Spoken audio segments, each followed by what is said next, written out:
Hello, everybody, and welcome to the March 7th, 2022 meeting of the Green Bay Plan Commission. Thanks for everybody for joining us tonight. We're going to start off with a roll call. Chair Lisa Hanson is excused tonight. Vice Chair Jacob Miller, present. Alder Veronica Corpus-Dax. Present. Commissioner Sid Bremer. Present. Commissioner Darius Daniels is also excused, and Commissioner Ken Ravinsky. Present. Great, thanks for everybody showing up tonight. Next, on to approval of the agenda for the March 7th meeting, March 7th, 2022 meeting of the Green Bay Plan Commission. So moved. Second. So moved by Alder Corpus-Dax, second by Commissioner Bremer. All those in favor, please say aye. Aye. All those opposed? Ayes have it. On to the approval of the minutes from the February 21st, 2022 meeting of the Green Bay Plan Commission. Move to approve. Second. Motion by Alder Corpus-Dax, second by Commissioner Ravinsky. All those in favor, please say aye. Aye. Aye. All those opposed? And ayes have it. Okay, we are on to regular business. Let's see, consideration of possible action on the request to amend ZO 13-21, a plan unit development along the 2300 to 2400 blocks of East Mason Street, East Town Mall, submitted by Department of Community Development. Take us away.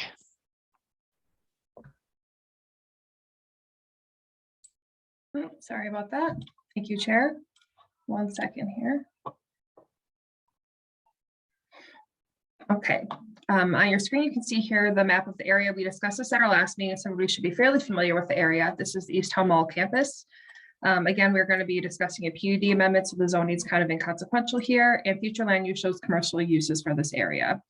At our last meeting, we had discussed some amendments to this PUD that will allow for a in-lot to have to be created and developed on without the full access easement, in which this was added or proposed to be added to the PUD as Exhibit E, showing that this access easement would be recorded through the CSM, which was done or being done. I'm not sure. I think it's finished at this point. So this was already discussed. Everyone was generally on board with that. At the 21st meeting, amendment was passed requiring a contiguous cross-access easement to be created and recorded during the land division process for all in-lot parcels. So that was something that was a commission and sent to City Council. It was heard at City Council on March 1st and then referred back to Plan Commission as staff wanted more time to vet the language. Usually when we come to you guys with PUD amendments, we have the language already created, so you guys know exactly what you're voting on and what you're consuming. That amendment wasn't to like a specific section of code, and it did impact more than one section of the code. So we wanted to make sure that we were able to get our law department to take a look at it to make sure that it wasn't conflicting with other sections of the code, making sure that it was a fairly cohesive document for what we were trying to attain based on the conversation we had in our last one. So basically it was being sent back here tonight to make sure that the language is okay for what you guys are proposing. And then also we're looking for some clarification on the access easement, how much of it you want. So within the language that we're proposing tonight, it's all been agreed upon between city staff, our law department, and the developer. Aside from section 2, which is here with exhibit C, requiring that some sort of a cross-access easement be done. At the last plan commission, should be this entire area. So this is what is currently approved as exhibit C as part of the original PUD that was approved. We had discussed maybe minimizing this to have just the frontage here with the access points out to East Mason, possibly with an extension out to Main Street here, and kind of ixnaying the ones that are on this here. That wasn't part of any action or resolution. Staff is still proposing that we keep the entirety of this system, so that way we can avoid maybe repetitive or ongoing zoning actions, have a little bit more clarity on where in-lots would be proposed in the future, aside from the 3 that are proposed now. However, we are agreeable so long as there is some sort of cross-access easement that is recorded for the protection of, at minimum, this northern portion that accesses out to East Mason Street. I still feel fairly strongly that the entirety of this semi-public road should be upheld. However, I know that there is going to be the ask. So just so you are aware, we are agreeable to some changes, but a decision does need to be made here tonight by the Plan Commission on how we'd like to move forward with that. However, that won't impact the language that will be changing. So here's how we have it proposed in the attachment that was in your packet. It takes out that 12-month requirement, which you all had proposed at the last meeting. It addresses the exemption for the singular parcel that was already created, and then it still requires an easement through Exhibit C that we would have to have protection as far as the city is concerned. So it won't change the language that's here. The only thing that would change is what Exhibit C looks like if we do go through with the process of changing that easement area. So I'm hoping that that makes sense. This was discussed pretty thoroughly between our law department, myself, and the property owner. So we're hoping that this language meets what you guys had as what you expected to see with the amendment that you'd given at our last meeting. We think that this is fair and allows for development to continue while still protecting the city's best interest as far as access is concerned into this into the East Mason campus. So with that, we're recommending approval of that language and then looking for very specific on how Exhibit C should look as far as that access easement is concerned. Thank you for that rundown. Steph, in your estimation, is that's really what we're going to be talking about today is Exhibit C. Everything else is pretty agreed upon. There's no major issues there that we have to worry about. Well, it's agreed upon between internal staff and we came to the agreement that that language does hit all the boxes that we've been looking for. We want to make sure that that also meets the criteria which that you all had proposed last time. Again, we want to make sure we're just clarifying that language because we're that you guys had asked for that continuous cross access created via CSM. This still addresses that one CSM that was already done. It still gives us an easement, but it's up to you guys if that language meets what you think is best for the Easttown campus. So while we're just specifically looking for further clarification on Exhibit C, that language is definitely on the table as well, because it is that amendment, but we just want to make sure that we're proposing really exact language when we're making those amendments. Teaching that during the meeting also. Great, thank you. Commissioners, questions, discussion. Commissioner Bremer. Stephanie, can you put up the Exhibit C that you are recommending and the smaller Exhibit C that you also indicated might be considered so we can see the difference clearly? Sure. So this is the full already approved Exhibit C. Yes. What would be recommended? I have one already created, but I don't have it pulled open. If you want to give me a minute, I can pull it open. But it basically just shows the northern line, the east-west connection, and the 3 spokes out to East Mason Street. There is the addition of adding this portion out to Main Street if you feel that that entrance should also have that sort of protection on it. Realistically, this whole thing is amendable. So it's really up to you all what you think is the most reasonable solution here.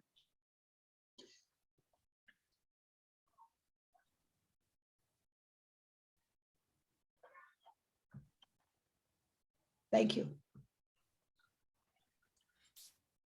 Any other discussion, questions?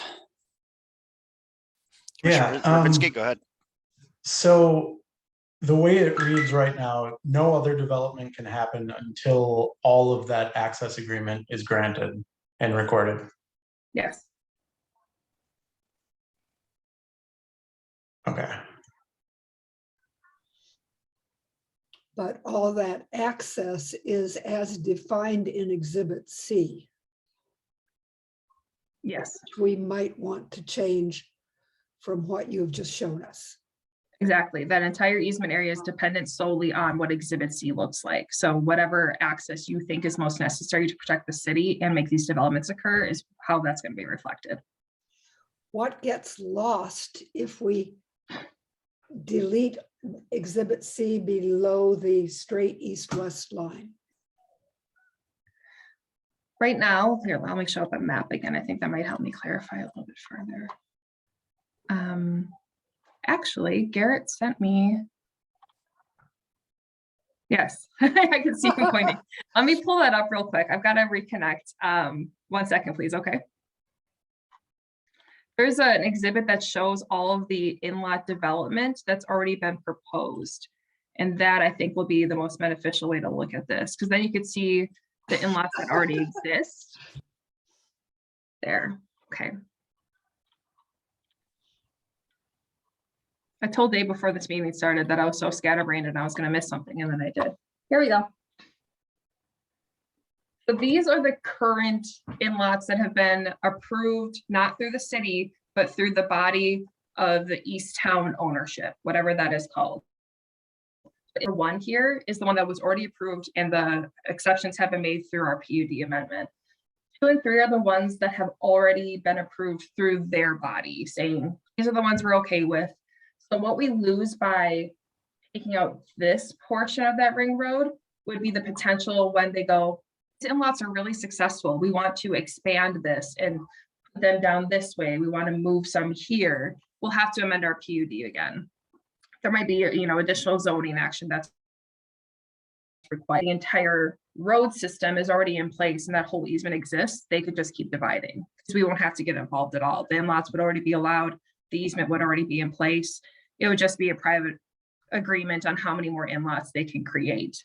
So, having this at least protects the in-lots we know will be created, and it protects the access to East Mason that already exists, that feels public but isn't public.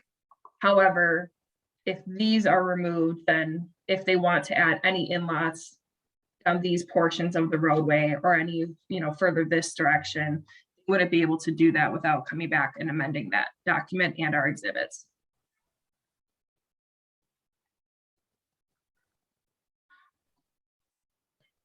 So if we were to have to come back an amendment, we're talking time for a developer to Time. have to go through the process of amending the PUD. Is that correct? Yes. But so if the developer, that section in yellow right there, if that can't be achieved, then none of the other development can happen.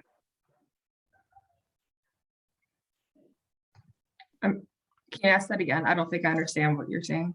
Yeah, so the portion that's highlighted in yellow there, that's really the one that when we talked last was like the real height, maybe a year to a year and a half out to even potentially get access to that.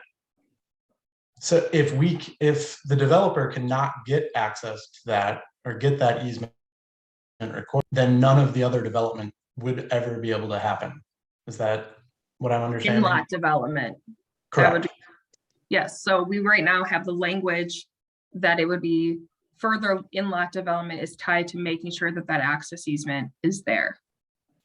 But however, if they're going to do this development, they'd have to talk to Coles anyway, like these conversations would have to occur to get this CSM created. And then Coles would have a vested interest in this here.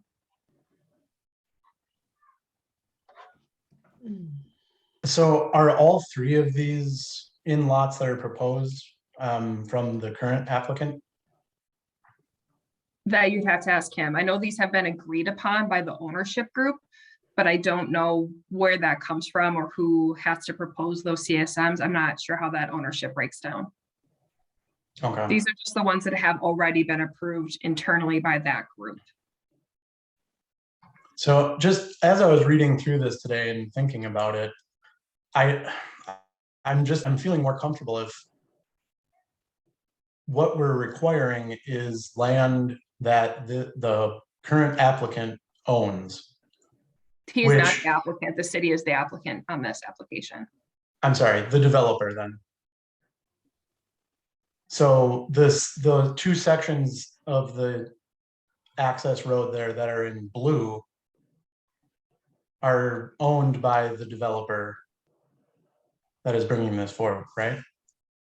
Yes, but he does not have ownership over the entire East Town campus, and that is what the PUD covers. Also, our city attorney, Lindsay Mather, is here. I'm not sure if she wants to step in and cover some of this from the city's perspective.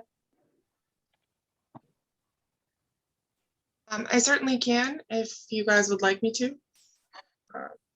Jesse, procedurally, Attorney Mather can speak without us opening the floor. Is that right? Yes. Okay, good. All right, yes. Thank you, Chair. So as I understand it, and of course, Mr. Bader can correct me if I am incorrect, but the in-lot on the proposed in-lot on the Coles lot and the one that's already been created by the CSM have already been agreed to by all of the property owners. That third in-lot is, and again, I don't want to speak for him, you can correct me if I'm wrong, but they're working on an agreement currently. So in order to create that third lot, they already have to get Coles's agreement and input and working together and all of that goodness. So whether the next in-lot that's created is number 2 on the Coles parcel or number 3 on the Hobby Lobby parcel, either way, Coles will have to be involved in reaching some sort of agreement among all of the property owners, and therefore at the same time should be amenable to getting the whole easement accomplished, because it's to their benefit as well, should they ever want to develop that in-lot on their property. Did you just reverse the 2 and the 3? I'm sorry, I don't have the exhibit up in front of me. I Okay. apologize. The 3 is the one to the west, right, Stephanie? Coles one is That's 3. the one in front of Coles, and 2 2 is is the one in front of Hobby Lobby. Thank you. I appreciate the Fair correction. enough. No problem. We've been looking at this a lot longer than, yeah. That's true.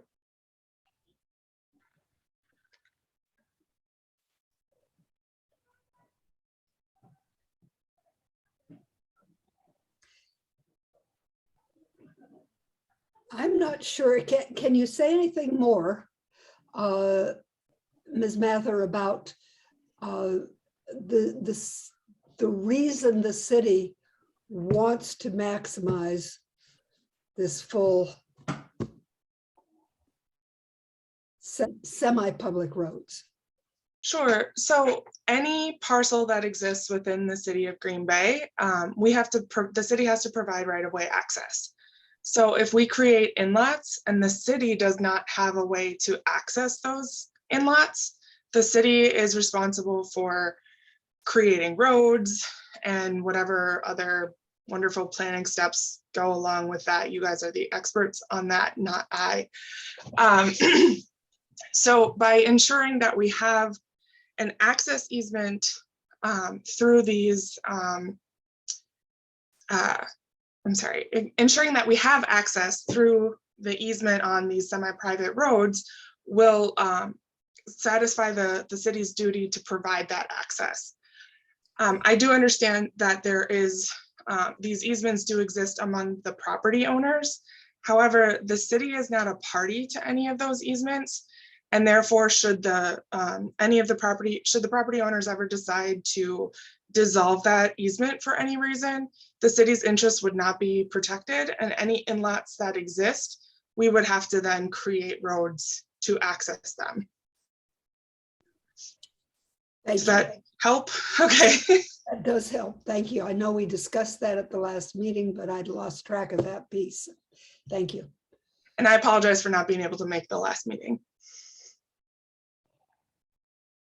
Yeah, so again, I think I'd just like to reiterate that the existing Exhibit C gives us the easiest protection. It gives us the easiest because we don't have to come back and amend anything.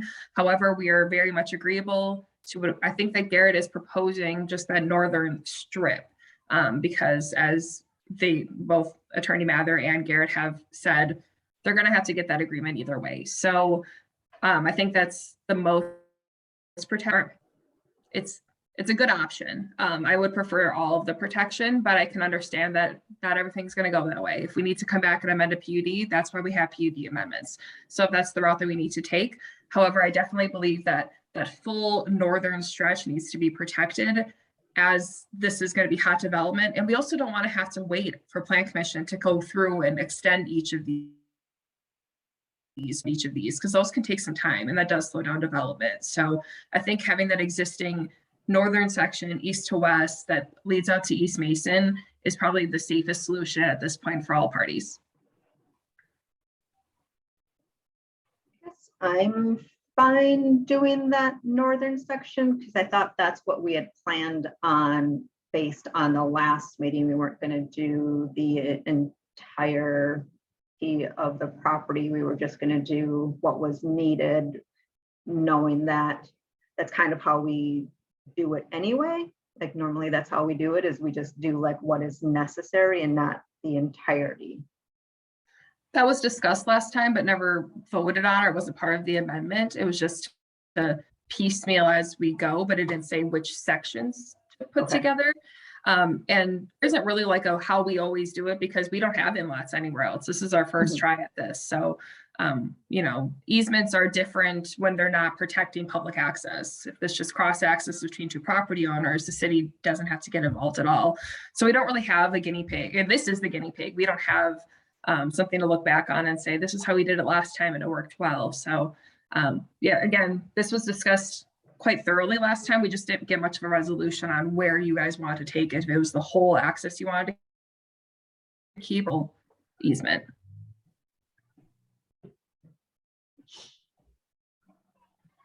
I'd like to, if I could, make a motion to open the floor to hear from Mr. Bader to see if he's agreeable to this. I second that motion. A motion from Commissioner Ravinsky to open the floor, seconded by Commissioner Bremer. All those in favor, please say aye. Aye. Floor is open. Garrett, will shoot to you. There we go. Happy Monday again, everybody. Garrett Bader, 300 North Van Buren Street. I know you love seeing this in your agenda again, so hopefully this is the last time we review it. If somebody wouldn't mind bringing up the inline image we just looked at again, I'll refer to that. There we go. So as was mentioned a couple times, but I'll just reiterate here, everything shown in light blue are current sections that I can give the easements to because I own those properties. That's the former mall itself, Hobby Lobby, and Petco delineated there. Those sections would afford what I call inlet number 1 and number 2 to have the public access as is being requested by the city. In lot number 3 in red on the Coles parcel is something that Coles can decide to do or not do at any time. At that time, assumedly then they would be most incentivized to grant the yellow section of the easement along their property to be able to service that in-lot. When they will do that, I don't know. As Lindsay had mentioned, I currently have a 4th amendment to what's called the Courier, the governing document among the Easttown parent parcels, if you will, to add that what I call in-lot number 2. The previous 3rd amendment we did allowed for in-lots 1 and 3. I'm now requesting that Coles also allow number 2. To Lindsay's point, you hypothetically can't get number 2 until Coles agrees to it. Assuming at that time, can you get Coles to agree to the easement? That's yet to be seen. As I promised I would do with both Lindsay and Steph, I will update the request to Coles to reflect the addition of the easement addition in that documentation. Really, at that time, then it's simply a waiting game. And that's much like I mentioned last time. I want to just with everyone today is that there's no time frame on their response because they're not incentivized to immediately respond. So I'm glad we've taken the time constraint out. Regarding the limits of the easement, what I would propose essentially is what you see here, yellow plus blue. If the city would really like to keep going east of the blue and let your mind's eye drag that blue line east past what I call the Shopko driveway onto the backside of where Noodles and Smart Cow are, that PH Green Bay East parcel you see there. That's possible, but again, it brings in another party that has no current ties to the in-lot agreements that are in place. And that's really the biggest thing I think to bring up in any of this discussion about where an easement is ultimately accepted. Because if you are the Shopko owner, if you are the Cub Foods owner, that I still call that parcel, they are not party to the Easttown parent parcels have made regarding in-lot development. So for them, there's hypothetically no reason to grant such an easement. It's not to say that they automatically wouldn't, But we always have to think about what are they going to want of me if I ask them for that, or the city in order to do that. And if the need for the approved in-lots as is afforded by the Easttown parent parcels is met then by what you see on your screen right now, I would respectfully ask that we not demand that entire circulating easement on the northern part of the ring road that you see here. Whether or not one wants to push to add the Shopko parcel, by the way, we can debate that, but. So I'm happy to answer any questions that anybody has on all this. I know it's confusing. Hopefully this graphic makes it a lot simpler than anything else that we may have looked at so far. Commissioners, do we have questions? Oops, sorry.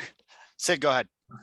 Since Stephanie has mentioned at several points that the advantage of having the whole thing done now is that you would not need to come back and ask us for permission for each additional chunk. I want to ask, do you see any problem with needing to come back to ask permission for each additional chunk? I don't, Sid, because I think we need to look at what is the probability of certain other areas being subdivided, and it's very low. If you look on that southern flank of the mall property, the backside of Kohl's, the former mall, the backside of Shopko, there's nothing really back there that could be subdivided, which a public easement would be warranted to address. So whereas back in the day, I think if the city could redo time, they would have requested this for both the green space between Petco and Shopko, as well as Aldi, how those were subdivided without direct public access. But even this would not catch the green space property, and nothing more is likely ever to be subdivided. So if and when more front in-lots were ever allowed, the easement along the northern ring road would catch that. And that would in essence guarantee that it's a one-stop shop right now for that.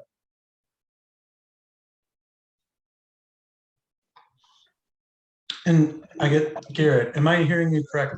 Parcel 21-126-11, the Shopko site.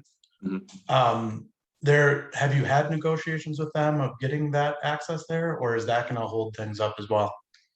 That never came up before. They have been reasonable people with whom to discuss many things. As I've told them a number of times, that I would entertain an offer to purchase that property, but their pricing respectfully is not quite where it needs to be yet. They did grant me an access or an easement to be able to do the Chipotle and the Cousins developments that are still open between Panera and Applebee's. So they have been reasonable. In this regard, though, this is something I have not asked yet. So they'd have to be approached. We'd have to see how they respond.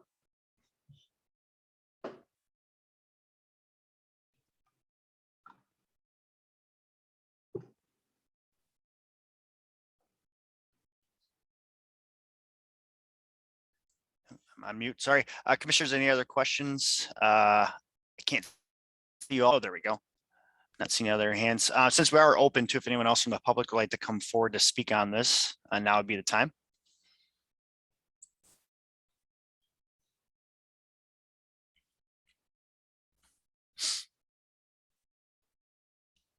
Motion to close the floor. Second. Motion by Alder Corpus Stacks and a second by Commissioner Ravinsky to close the floor. All those in favor, please say aye. Aye. Those opposed, and we are back to regular order. Any other discussion here? Do we feel comfortable kind of with what's on the table? Do we want to go over the different options?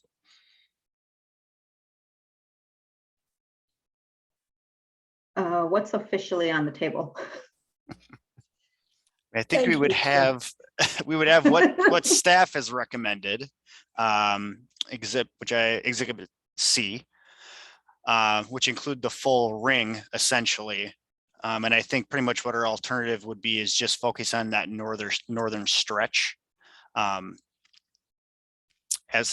I think both, because it would cover everything that we're looking for at the moment, but just eliminating that. I don't know, do we still want to worry about the access to Main or the frontage on Main?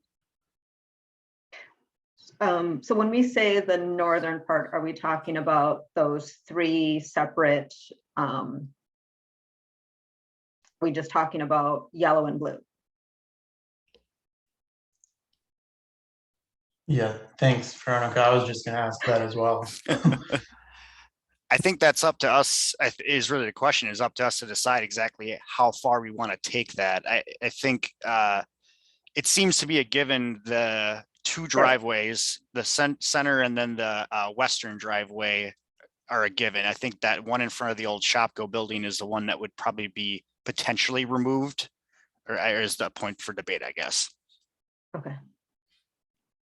I guess, does anybody intent on keeping the full ring or have a desire to try to keep that besides staff? I would say no on that. I would agree. I agree. I'm inclined to just include the blue portion. And then should Coles want that in-lot on their property, then they could come back and amend. I see that Dave's waving at us right now too. Oh, Dave, what's Yeah. your Well, I just wanted to add one comment because the conversation is broken down to access and legality of access. And that's well and good because that's what you need to discuss. But when this was first originally discussed, and actually this is common for lots of mall redevelopments all over the country, the question you have to ask yourself is, how many of those in-lot parcels do you need to have? Because if you provide access to one, is one building in the middle of a parking lot your desired result? So if that's the case, you only need access to that one spot. If the goal is to create a development center that has multiple spots along this ring road, then you have to have that longer easement area. So it's not the fact that I don't have control of that parcel. Well, if you don't, maybe none of it should happen. That is the overall larger question, is one or two individual building sites in the middle of a giant sea of parking appropriate planning? There's issues that come along with that, circulation, garbage collection, all of that kind of stuff. So the goal with the initial discussions on this, on a strip ring road commercial, was that would act like a road. So you would have multiple, 3 or 4 or 5 over time. Now, obviously, Garrett doesn't control it if the other owners aren't interested, but that ownership will change over time. So don't think about what's happening now. Think about 20 years from now, 30 years from now. Is it still okay to have 1 or 2 buildings in the middle of this small parking lot? Or is it more appropriate to allow future purchasers, which it also would increase their value, to be able to add more of those parcels? And I just wanted to point that out because when you talk about redevelopment of these giant parking lots, there is opportunity to put 1 or 2 kiosks in there or whatever. And the traditional way of doing that is to condo them. You don't need individual lots. You can make them a condo and everybody has access because the parent parcel is a parcel. So this is really a unique situation to sell off in lots without roads. And it's how many you think is a minimum necessary. So again, as a plan commission, if that's 1, then you only need access to that 1 piece. If it's 5, you need access to those 5 pieces. That's kind of the conversation. And I think the roads that went around, maybe not the one in the back, but the roads that go north-south and east-west, that's if future in-lots are ever developed along those corridors, those drive aisles. Easements are going to have to be in place for those. But if you shrink it down to be very narrow, you may never get them. So it's sort of, you're setting up the rules to say this is something that's permitted all over in here. Or you're setting a rule saying, well, this guy wants to do it, we'll just do it to the 1 piece. So I'm not making a judgment, but that's sort of the overreaching thought process on it. So don't forget that when you're considering this, it's not just access, it's development, it's land development. And the fabric of what that area is going to look like and function as. So that's all I wanted to say. Thank you. Sid, go ahead. However, one could also argue that having that 1 in place is more likely to make clear to other people who might want to do number 2 or number 3 what that could look like. That's true. I think it could go either way on that. Yep. I just wanted to point it out. I wasn't making a I just No, want to I point out that's appreciate kind of that. the overall thought. Partly, this is a notion of how you get to the eventual development by having a model home in effect in one of the in-lots, or by having the easement to make the driveway easy. And I see we have our lawyer's hand up. So Attorney Mather, go ahead. Thank you. You just reminded me, thank you, Commissioner Bremer, and thank you, Chair. You just reminded me that there was something that I forgot to mention, which is very important to this discussion, which is that the way that this is drafted, nothing about whatever you guys do will stop the development on the current in-lot that's been constructed. We've worked with Mr. Bader to make sure that he has the necessary permits so that the contractors can continue with the ongoing construction. And so what we're really talking about is beyond this first in-lot that's already been created. Obviously your point stands. I forgot to say that, and so I wanted to make sure I made that clear. Right, thank you. Commissioners, how we feeling here based on all that? I guess the way I'm looking at it, I see room for probably 4 other developments if we allowed just the blue sections.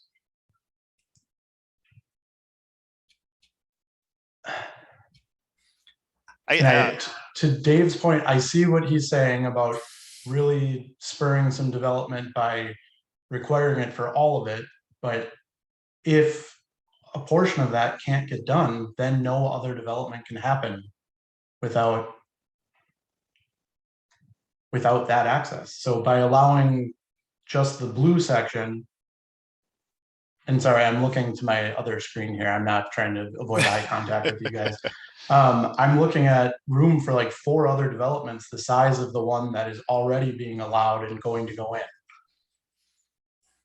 So I'm still inclined just to require the blue sections.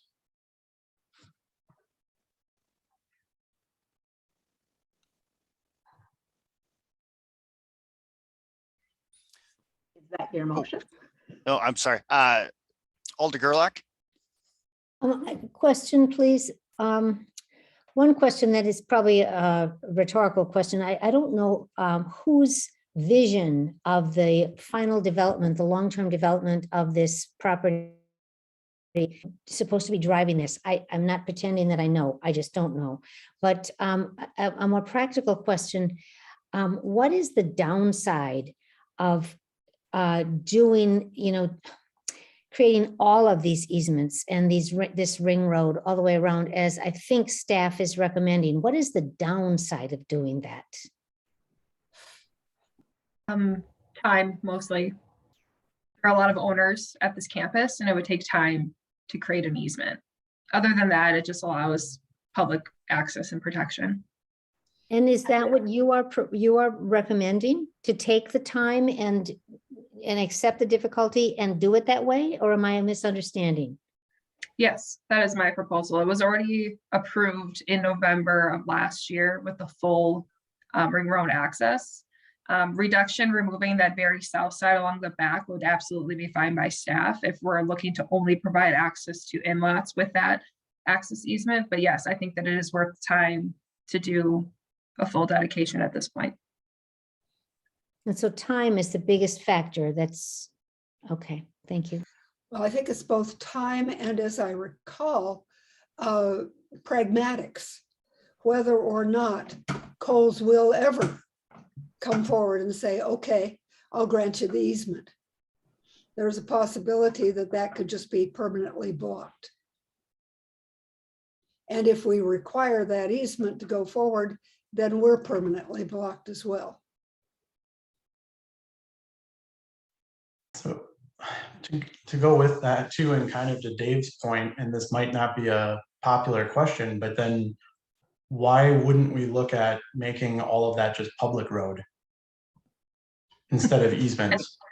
If we're really looking at redeveloping here. You are going to, I'm sorry. I was gonna say, you're going to summon the wrath of Steve Grenier very quickly if you ask that Sure. question.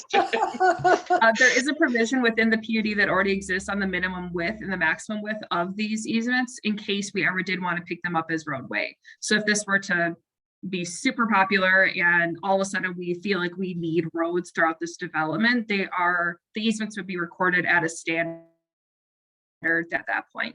So that is something that we think about for easements, especially if they're cross-access easements on a parcel like this, to make sure that if we do want to ever pick them up as roadway. However, I do believe that Lindsay is correct that Steve Grenier might pop on right now and yell at you for that rectification. It's a fair one though, but yes. It's an honest question. Yeah. Money Because is then usually the the city reason. would have to take care of it, right? I mean, Exactly. it goes to Alder Gerlach's point here is if the vision of all of this, then is that something we should look at or just allow the development that's already kind of in play with the blue sections? I think that's a great point, Ken, that, you know, we're lacking what we're used to a lot of times when we're doing these things, which is a master plan of some sort. So we're kind of trying to figure it out without that guidance that's there. And it's also just a very complex, difficult situation due to how many different owners and people are involved. So it's going to be very difficult, I think, to find an exact perfect option that works for everybody or doesn't involve a lot more work as well. So I'm on the side of what can we do to try to get this as right as possible within the current, what's in front of us, not get too hung up on what's going to happen 20 years from now, because face it, 20 years ago, a retail environment looked very different than it does now. And it probably will 20 years from now as well too. So I don't want to get too hung up on trying to think that far out, because this is probably going to be a very dynamic development. And I think we need to be able to give some ability to let it be dynamic and let it evolve, because we just don't have any idea what this is going to look like. So that's my only concern. I don't want to just cage ourselves so tightly that, you know, we've seen more movement on these properties in the past 2 years than we had in the prior 10, at least, if not more. I mean, I think we got to be a little flexible, and I don't mind coming back and discussing this again in a year or two if we have to do that. That's just my opinion though. Yeah, I think I'm kind of beating around the bush here, and I'm going to make a motion to approve for just the blue sections, to require just the blue sections to have access agreements. Let's get that motion noted. Director Stuckshuti, I did see your hand up, so I do want to make sure we get to you as well too. But Steph, would you be able to bring up that or Dave, who's ever running the show or the PowerPoint with that image, just so we can make sure we have our motion noted here? And since a motion needs a second, I would second the motion. Okay. And just to clarify, Ken, you're talking just the light blue coming off of that middle entrance? Correct. It would be access agreements to parcels 21126, 21-126-3, and 21-126-17. And then the newly created 21-126-7-2, which I think is already part of the CSM. I appreciate your details. Okay, so motion by Commissioner Ravinsky, seconded by Commissioner Bremer. We do want to go to the director since he did have his hand up before the motion. I'd like to hear from him. Yeah. Good evening, everybody. Just wanted to throw in, I certainly, appreciate staff's work on this in terms of providing a nice, thorough connection across the entire easement on that point. I do think that by just doing the blue section, I think the reason we're having this discussion in the manner we are having it for this particular parcel is because it didn't get taken care of at land division. Really, everything else going forward on this site and other sites we'll be requiring that as part of our land division process. So before it even gets to this point, we're going to be able to say, hey guys, we're not accepting a land division unless it's giving us that easement connecting back to wherever it needs to be. And I think the previous language that I think Stephanie had presented in terms of making sure that it's contiguous back to another access point that allows the access that we're looking for, that will be addressed at any, not only on this site, but for really any large format site where there's an in-lot development going to be looked at in the future.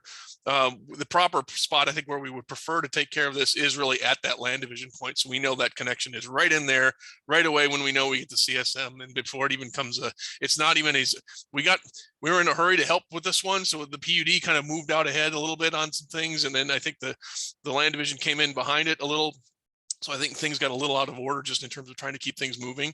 So that's why we're having that conversation you guys are right now. And it's why it's a little tough, because it doesn't make sense. Normally it will be happening at the land division. So I think this conversation will be avoided in the future, because that'll be simply a requirement as any future land division off these parcels or in the future. So I do believe that Commissioner Ravinsky's motion is probably going to solve the problem, the immediate problem.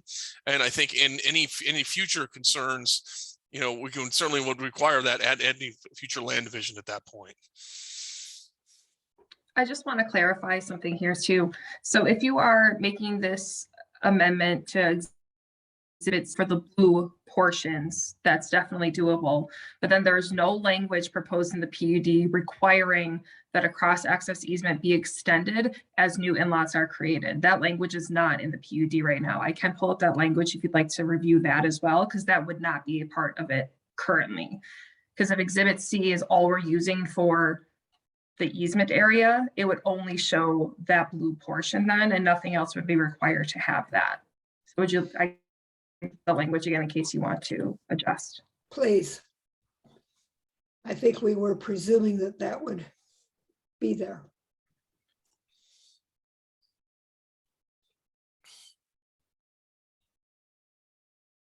To get to the solution that you're looking for, we would have Exhibit C be edited to the blue, and then add language here in section C stating that all additional in-lot CSMs would be required to have a cross-access easement that the city is a party to. Yes. Uninterested in that language.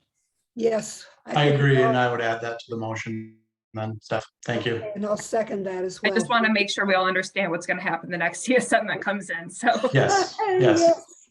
Thank you so much for calling our attention to this. Yes.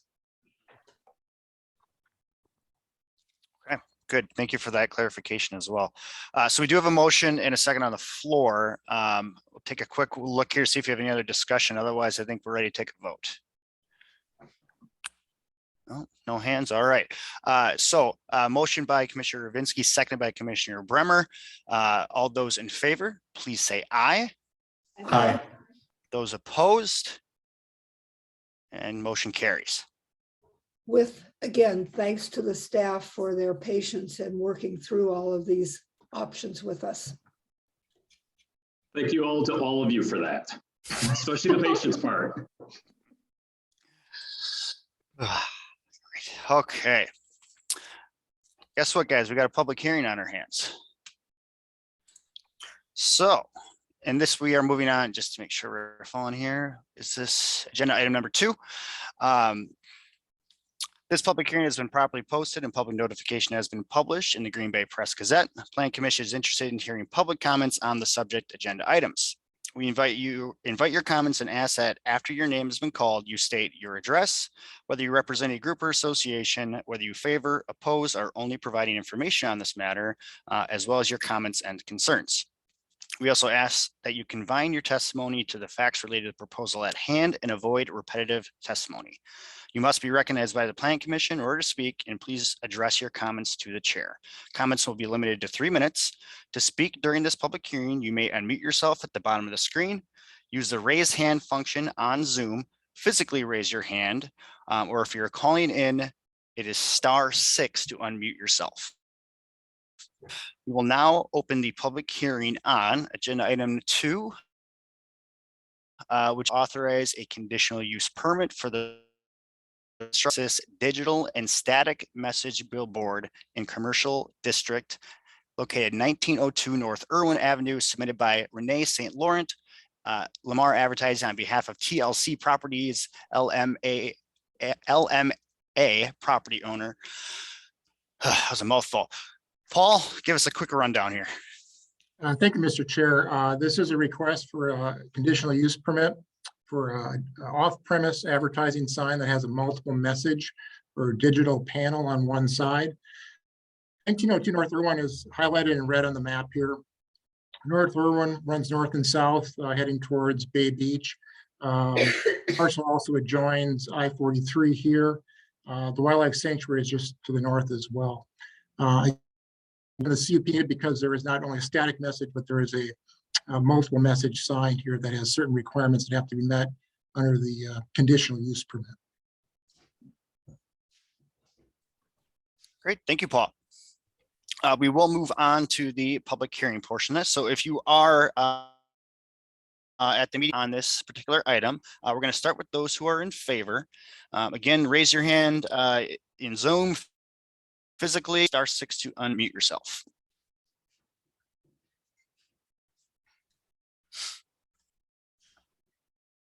Looks like we have there's that Renee, right? Please state your name, your address, and your comments. You are on mute. Renee St. Laurent of 1800 Shearing Road, De Pere, work with Lamar Advertising, also TLC Properties. The sign is existing. Right now, we would have to reconstruct it in order to hold the digital face, but it would be in the same position, the same location, same size. The only difference is one side would be digital. The other side would be as it is now. I just wanted to kind of clarify what was going on there. And if anybody has any questions, please let me know. Great. Thank you for your comments. Thank you. Anyone else in the audience? Again, looking for those who are in favor to start.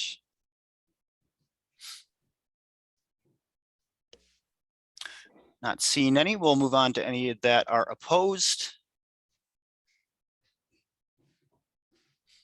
And finally, anyone looking to just provide information only.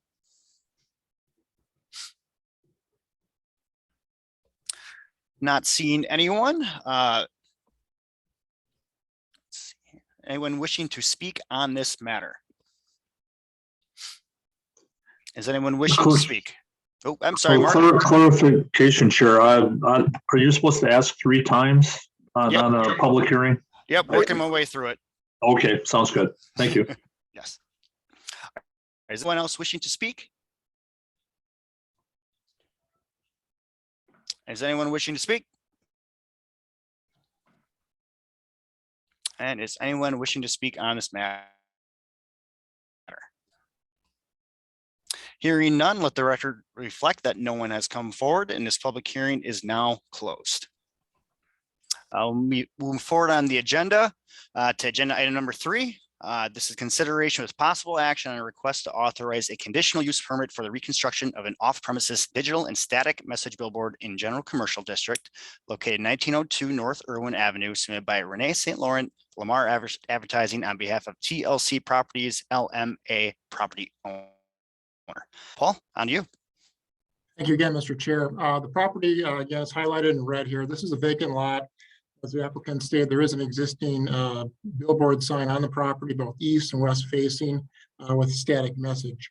To the east is a vacant piece of property, kind of bleeds into the right-of-way for I-43. Southeast is kind of a light industrial type use. Parking lots to the southwest, and there's actually a restaurant across North Irwin, just to the west. From a comprehensive plan perspective, this is a commercial district, and the current zoning does comply with the comprehensive plan recommendation.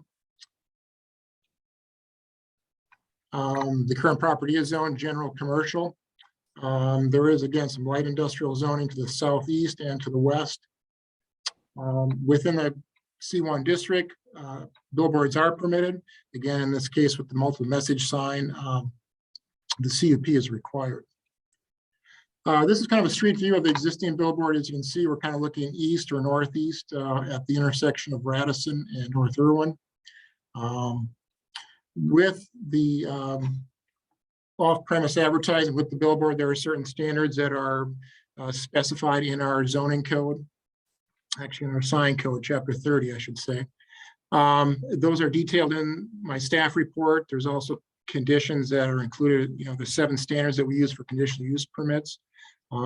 Staff believes that all those conditions are being met as part of this application. In the case of the multiple message sign, there is a mitigation plan that's required.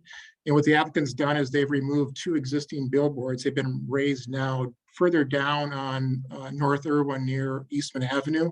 They get credit for those billboards that were removed. I think basically 6 points, they needed 5. That enables them to provide this west-facing facade with a digital message panel. The east side remains static. We did notify affected property owners. We only took 1 call in this case, an informational call just about what was behind the request. Staff is recommending approval of the item. We do have a few conditions here I can go through real quickly. The first one is a site plan and a permit application. We have received the application, but we'll have to complete that once the CUP moves forward. Item B, the sign permit application shall not be valid unless approved by the Director of Public Works, or typically the traffic engineer needs to review that. C also involves Public Works, the means to turn off the digital billboard in case of a hazardous situation. Again, with Public Works, with item D, that Public Works maintains contact with the operator. And finally, item E would be that all signs meet those requirements, kind of really specified in the report, all the standards for off-premise advertising and the multiple message sign.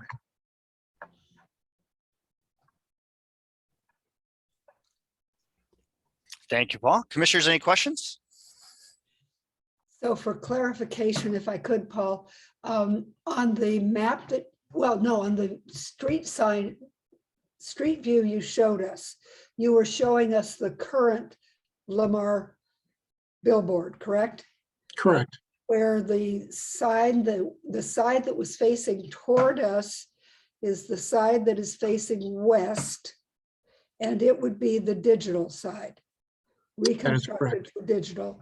And the side that we couldn't see would remain as it is, a static board, right? That is correct, yes. Okay, and it is west facing and east facing. Later on, you refer to north and south, and I got a little bit confused. Oh, But sorry. we're talking about west facing is the digital side that faces basically the exit off of the Frigo Bridge heading to the east. Eastbound traffic would see that, yes. Yeah, okay, thank you.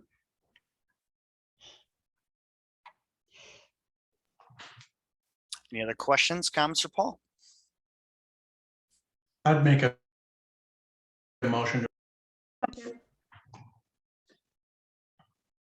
Motion on the floor from Commissioner Ravinsky and a second by Alder Corpus Dax. Any other discussion, questions before we move on to a vote? Nope. All right, all those in favor, please say aye. Aye. Aye. Aye. And those opposed? And motion carries. Let's see. So that one does move on, I assume, right? To the next city council. That'd be April, or not April. I'm sorry. Gosh, my head's not next week, the week after, right? I think it's March 15th is the next March 15th. council. Okay. Yeah. Thank you. Okay, moving on. Agenda item number 5. Consideration on a request to rezone. I think you have to do the public hearing Oh, first. It did would I be skip slow. one? I did. I'm sorry. Thank you, Sid. Sure, sure. I'm enough. sorry. You're right. Agenda item number 4, public hearing on a request to rezone 2260 Main Street from general commercial to highway commercial, submitted by John D. Silva on behalf of Hillberg Properties LLP property owner. Again, this is another public hearing. If you do wish to speak with your address, whether you represent a group or association, whether you favor, oppose, or only providing information, as well as your comments or concerns. So we will open up the public hearing on this item. Again, if you are on the phone, it is *6 to unmute. Otherwise, raise your hand and we'll call on you. And first of all, Stephanie. Yes. would you Oh, like to I'm start? sorry. Yeah, go ahead. I'm sorry. That's okay. Today's just crazy. keep-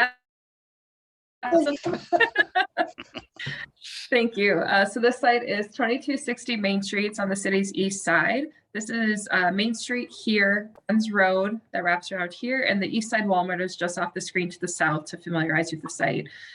Most of this entire block is zone C1, including this parcel here, which is 2260 Main Street. They're requesting a rezone to C2 to allow for auto sales.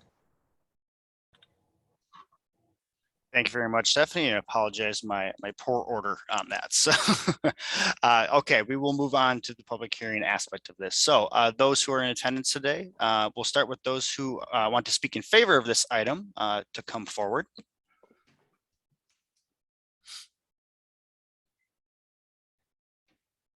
Looks like John D. Silva, got your hand up there. Go ahead. That is correct. Again, I'm just a young businessman, just trying to go ahead and start a new business. I understand that this location used to prior be a enterprise location for rent-a-cars. So it'd be a similar setup. I do have some photos of what I would like to have as an illustration of what the cars may look on the lot. If you guys want to take a look at it out. John, quick, just before we go too far, give us your address and if you are representing any. I apologize. My address is 3187 High Country Court, Swamico, Wisconsin, and I am representing myself. Perfect. I think we'll have another opportunity here to maybe call you if we do want some additional detail or photos. Okay. For now, I would just contain to any comments or anything that you want to say right now. That would be it. Thank you. Okay. Looking for anyone else that is wishing to speak in favor? Any opposed that would wish to speak? And information only. Alder Gerlach? I have a question about procedure here. It just occurred to me that I have a constituent who called me who is unable to access the meeting. She has neither a computer nor a smartphone, and she asked me to speak for her. And I don't know if the time to speak is when the floor is open or later on to speak as her alder. I think you could, since you are the alder, I believe you'd be able to comment on her behalf either now, I think, or in our regular order. What do you prefer? You're already on the podium, so why not now? Okay, she is, this is Janice Van Boxel at 1116 Guns Street. And she is not necessarily speaking for or against it, but has some questions and concerns. She has lived at this property for 60 years. And she tells me that on the property in question, there is a structure that was her in-laws' home that they actually lived in. Her concern is that the trees are going to be cut down and that the grass is going to be removed and turned to pavement. And she is worried about it for aesthetic reasons. So I just want to pass that on to you. Thank you for sharing those comments, Alder. Very, very much appreciated. So before we wrap this up, looking for any other comments on this particular item. Again, this is the request to rezone 226 Main Street from general commercial to highway commercial, which will be taking the item up next. Anyone looking to speak on this item?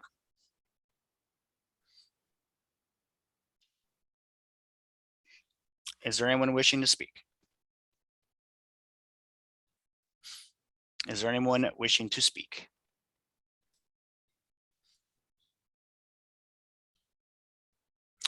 Seeing none, let the record reflect that no one has come forward and that this public hearing is now closed. We'll now move on to agenda item number 5, which is consideration with possible action on a request to rezone 2260 Main Street from general commercial to highway commercial, submitted by John D. Silva on behalf of Hillberg Properties LLP property owner. Great, thank you, Vice Chair. Again, this is a subject property here. As you can see, it does have quite a bit of street frontage. It's got Main Street here, then Guns Road, extends on its north side and then further on to the west side of the property. So a lot of street frontage here. The zoning surrounding it is generally C1. There is some C2 as you get to the other side of Main Street, and some R3 that wraps around to this back neighborhood here. But generally speaking, the entire area is C1. As far as future land use is concerned, almost all of it is for some sort of a commercial use. There's, some housing that's called for back here, some industrial, some residential. It's kind of a splattering of an area. It realistically could use a pretty thorough neighborhood plan or a comprehensive plan update, because this is a lot of conflicting information on one very small area of town. So just try to keep that in mind when we're making recommendations here. This is the most recent street view that we have. As noted, this is a car rental place, it's a vacated car rental place, I'm not sure. There is quite a bit of right-of-way surrounding here, which is what you see in the green space. And then there is an existing building and parking lot. As noted in my initial update, this is being requested so the applicant can use it for auto sales instead of auto rental. That is not allowed within the C1 district. It is permitted within the C2 district. So I think that I'm going to stick with the map here to kind of show and give some perspective. So as we were saying, a lot of this is zone C1, but the land uses are quite varied. There's some multifamily, single family, some commercially zoned single family here. There's a bar directly to the south. This is farmland here, and then the east side, Walmart. This is land that's in near Bellevue that's going to be potentially developed in the next year or two. The East Town campus is further off screen here, and then there's quite a substantial rental neighborhood in this corner here. So a lot of different things happening in this very small area. However, I just want to concentrate mostly on the block here because it's kind of primed for development. All of this right now is zoned C1. However, it could hold multifamily in the future, different types of commercials, mixed use development potentially. Most importantly, I think this is a great candidate for C2 because C2 is our highway commercial district, and Main Street is probably the largest highway that we have going through town. There's a lot of street frontage here, and this seems to be one of the heavier uses already in C1, that auto rental. It would adapt fairly well to a C2 use of auto sales. However, when we're making zoning recommendations, we want to keep all different types of uses in mind. And I think that with the amount of street frontage that it has and the amount of pavement that already exists on the site, to have car sales, or even if this were to be abandoned and become something that had a drive-through facility, which is allowed at C2, that would also be an appropriate use given the location of this. There was some consideration from some of the neighbors. I haven't heard from them directly, but Alder Gerlach let me know that there was some, maybe aesthetics would be an issue, or impervious surface coverage. The difference between C1 and C2 is minimal or even non-existent. So the impervious surface coverage is 80% maximum for both of those zoning districts. So that wouldn't change at all. They would still be required to have some of that green space. They won't be able to go to full impervious coverage with the C2 zoning. So realistically, the only thing that changes would be the uses that would be allowed. So again, that auto sales, drive-through facilities, those sorts of things that are a little bit higher than that would be allowed in the C1 district. We generally try to not do spot zoning. To me, spot zoning is a spot of commercial in a residential area, or a spot of industrial within a commercial area. This is all commercial, so it's just, increasing the uses that would be allowed on something that has a lot of frontage. So staff seems to be, we're recommending approval of this because it seems to be the most cohesive use that you could possibly have with something that has this much street frontage. Along with that, everything that has auto sales has additional requirements when it goes through our site plan and review process. Those were noted in your staff report, but just to go through them briefly. The lot area has to provide permanent, durable, and dustless paved surfaces. So that has to be maintained for anything that has auto sales. Vehicular access to outdoor sales and display shall not be closer than 30 feet from an intersection of any two streets. So any traffic conflicts to be resolved with that one. All repairs shall be conducted within a completely enclosed building. So if there is any sort of repairs that need to be done on those cars, that cannot be done outside. And a minimum lot area should be 1,500 square feet, and the site plan should show the layout of the vehicles for rent or for sale. So there are some additional things on top of our regular site plan, and the site plan would cover that impervious coverage. So kind of long-winded way to say spot of C2 would be appropriate here, given the surroundings as they are and the surroundings as they would be in the future. Thank you. That was a very detailed, great report. Questions? Commissioner Bremer. Thank you very much, Chair. Stephanie, just following up on the concern neighbor that Alder Gerlach mentioned. As you said, the amount of impervious surface required would not change. The requirement would not change from C1 to C2. But currently the property has quite a bit more lawn and of course the trees that are not required under either C1 or C2. Is that correct? Sort of. They have the same maximum. So the maximum that you can reach is 80% of your lot. I don't have the statistics on what the current impervious coverage is. However, they wouldn't be able to exceed that 80%. However, without a zoning change, the current owner could also expand to up to 80%. So there are some, they have to have green space that's required on almost all of our lots in the city. But yes, I don't know what the exact number is on the existing building footprint with the parking that they have. Okay, thank you. Question for Steph. If the impervious pavement right now is above the maximum, by changing this, would they have to remove any? Or is that grandfathered in? That's a really good question for our zoning administrator, Paul Newmeyer. I'm hoping that he's listening in. I'm not sure. Yeah, I mean, it's an existing condition. It can remain. I guess you could consider it grandfathered in or non-conforming, but there's not a requirement that it would have to be, changed in any shape or fashion. Thank you, Paul.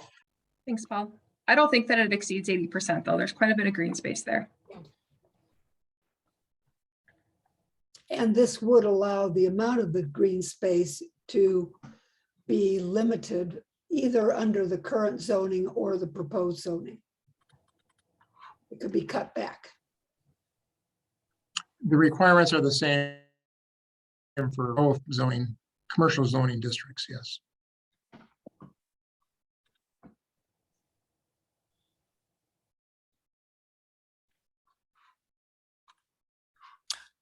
Any other questions, comments for staff? Motion to approve. Just a moment. With that in mind, just so we have some clarity about what is likely to happen, may we open the floor? I'd like to move to open the floor so that we can ask the applicant what is being planned. I'll withdraw my motion. Thank you, Ken. So motion from Commissioner Bremer to open the floor. I think I heard a second. Was that you? Okay. Yeah. And a second by Alder Corpus Dax to open the floor. All those in favor, please say aye. Aye. Opposed? None. Floor is open. I think we will start off then with John D. Silva. If you did want to come forward, I think the commissioner had a couple questions for you. Absolutely. What do you have? Indeed. And I think this is where your pictures come in very handy. Sure. Because I know that Alder Gerlach is eager to see what you have planned for this. Absolutely. I appreciate her concern. As of right now, I am not the owner of the property and I will not do any reconstructing of any vegetation that's currently on there. The pavement layout that's currently there is going to be sufficient enough to hold the amount of cars I have, and I will display that here in my next drawing here. So I have two drawings. And you might want to turn on your video so that we can see. Absolutely. Let me see. I apologize. You're speaking to a technophobe. There I am. Yay. Okay, and I'll share my screen. Let's see. Can you guys see this correctly? Right now, we're just seeing you. Okay, I apologize. I'm not a Skype professional here yet, so. If you have the option at the bottom of your screen, it should be a green icon that says share screen. If you don't have that, let us know and we can give you the permissions. Okay. Can you guys see my screen now? Nope. Oh, yes. Yes, Okay. yes. Okay, so this is my drawing of the lot, and hopefully it's what you guys will look like, what to the layout that you guys are looking for. But as of right now, it's the exact same pavement that's currently there. With my car desires of how much inventory I would like to keep on the lot, there's more than enough room on this lot currently as it stands. So there won't be any added pavement needed at this time. Now I'll show you how it will possibly look on another photo here. This is a photo that I actually photo edited, so you guys could see how possibly the cars will lay out currently with the current vegetation that's currently there, utilizing the exact pavement of the previous drawing that I have here. So same layout, showing those same exact cars, how it will look. Again, it wouldn't be much different than what it was previously had when Enterprise was there. So you're planning to keep the structure that is there, formerly a home. Looks like not the garage that used to be next to it, but the home itself, and then all the grass and the trees as well? Yeah, as I recall, as I visited the property recently, and I'm not sure if Mrs. Hamill currently had a current picture of it, but I know there was one tree recently cut down that it wasn't due to my request, but I know that that tree is currently gone. But outside of that, any other vegetation that's there, I would not seek to go ahead and get anything else removed, if that's a concern. I would think that would give her some comfort. Absolutely. All right, I can just stop sharing. Any questions on this photo before I let it go? Yeah, Commissioners, Alder Gerlach, any other questions? No, thank you very much. That was very helpful. I will have a comment to make to the commission after we close the floor. Thank you. Thank you, John. We are open, so if anyone else from public does wish to speak, now would be that time.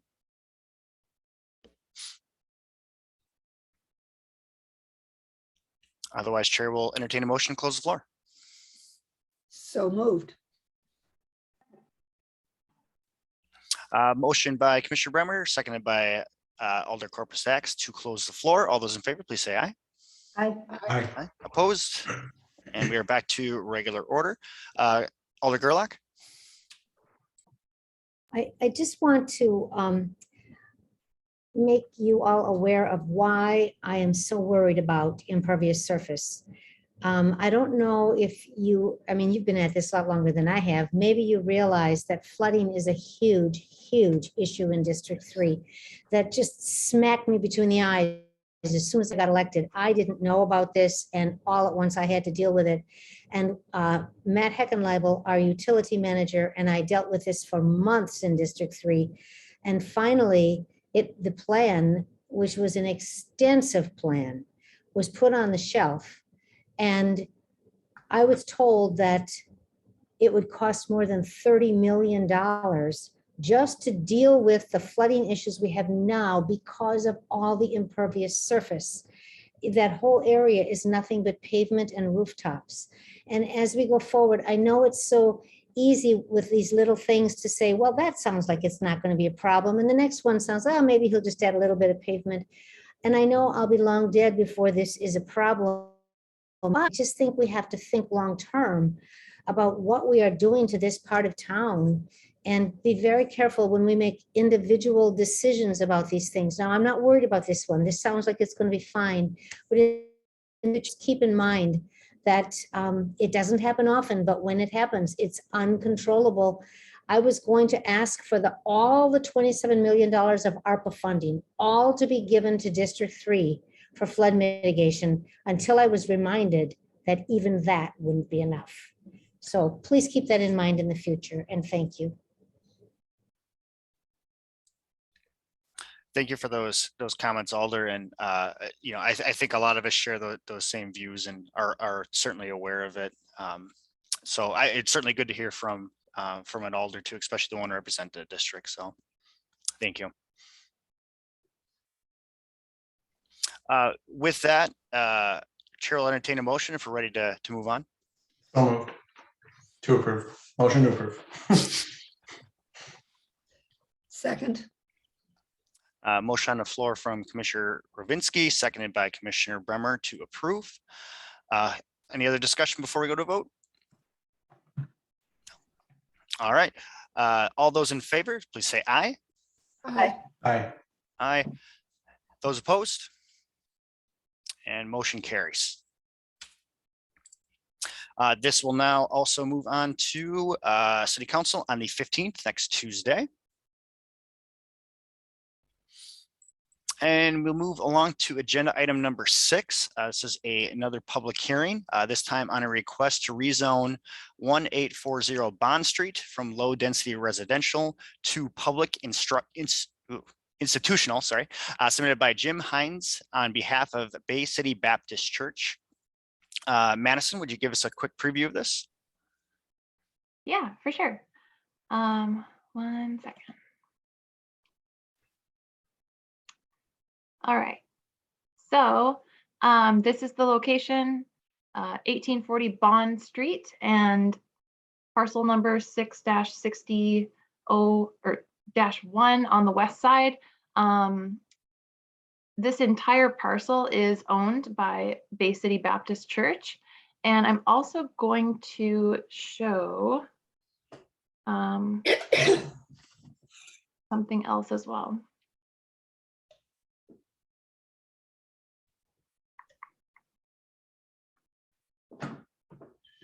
Bear with me 1 second.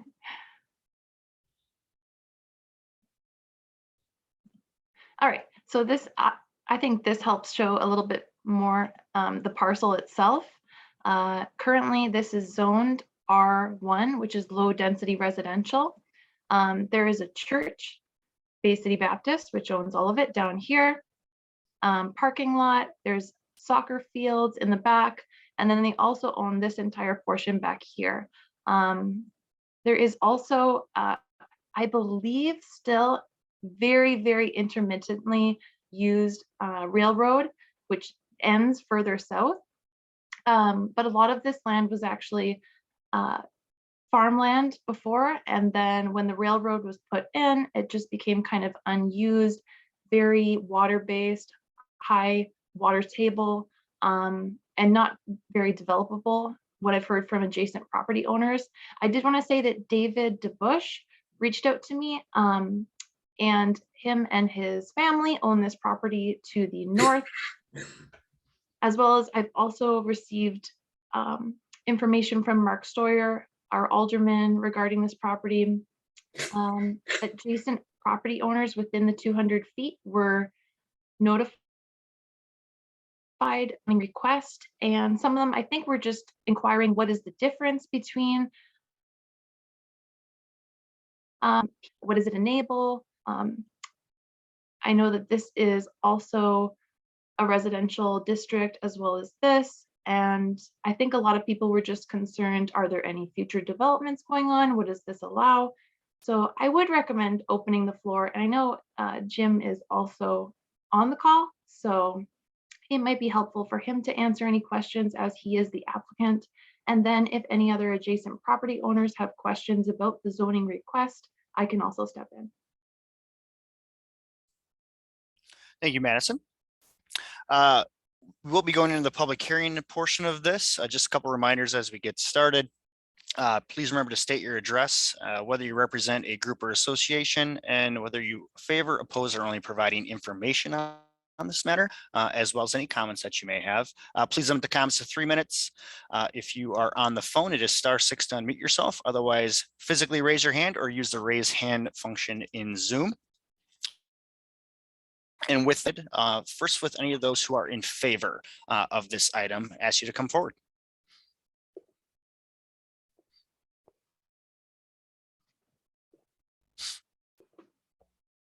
Not seeing any hands. Again, if you're on the phone, it's *6 to unmute. I will move on to any opposed.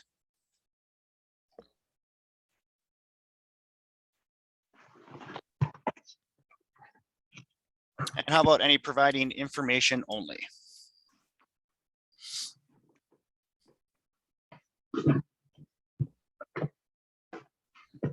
Does anyone wish to speak on this item? Is there anyone wishing to speak? Is there anyone wishing to speak?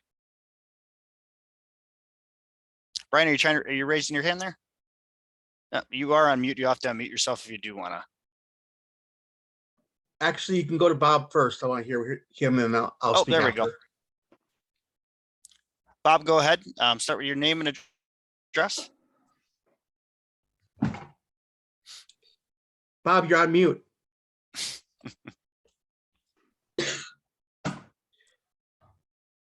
There we go. Okay, I'm just, my name is Bob Rull. I'm live at 716 North Taylor. I'm just concerned if it's gonna do anything with our land value, being that they're gonna rezone that to that different zoning, if it's gonna do anything to my property value.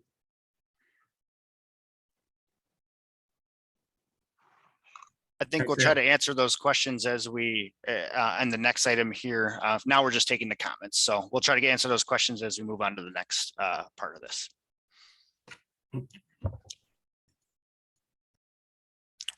Unless you have anything else, Brian, we can move on to you.